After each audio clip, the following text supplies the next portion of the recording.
तोहू पूजो हखी भोला के पगली हम पूजो हियो गे बगली हमें मांगो हियो तोरा तो बोल के मांगो कहीं गे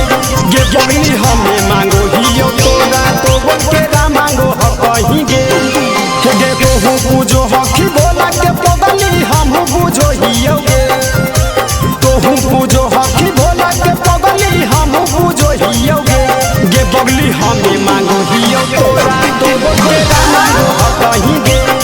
बगली हमें मांगो हियो तोरा तो बोल के मांगो कहीं गे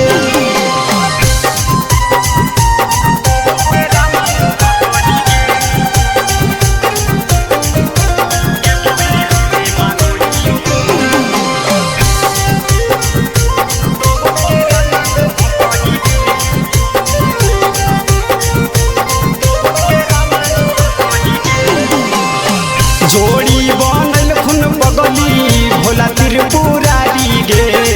हमें मंगबौ तोरा हमारा तो मंगी हो प्यारी गे जोड़ी बनल खुन बगली भोला त्रिपुरारी गे हमें मंगबौ तोरा हमारा तो मंगी हो प्यारी गे तोरा ल हमें बनल हियो बगली हमरा ला तो हखी गे तोरा ला हमें बनल हियो बगली हमरा ला तो हखी गे बगली हमें मांगो हियो तोरा तो बोल के मांगो कहीं गे बगली हमें मांगो हियो तोरा तो बोल के मांगो कहीं गे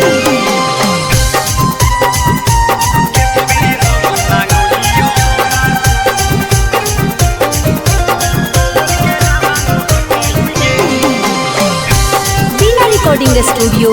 शेखपुरा।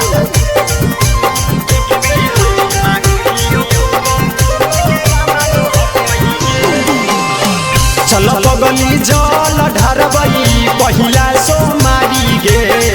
जा रहलौ छोटू संगे रौशन पुजारी गे चल पगली जल ढरबई पहिला सोमारी गे जा रहलौ छोटू संगे नीरज निराधारी गे तो जितना भोला के मानो ही पगली उतने मानो हियो गे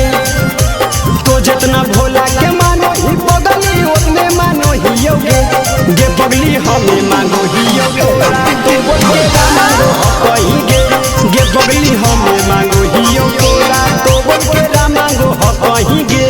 बीना रिकॉर्डिंग स्टूडियो शेखपुरा।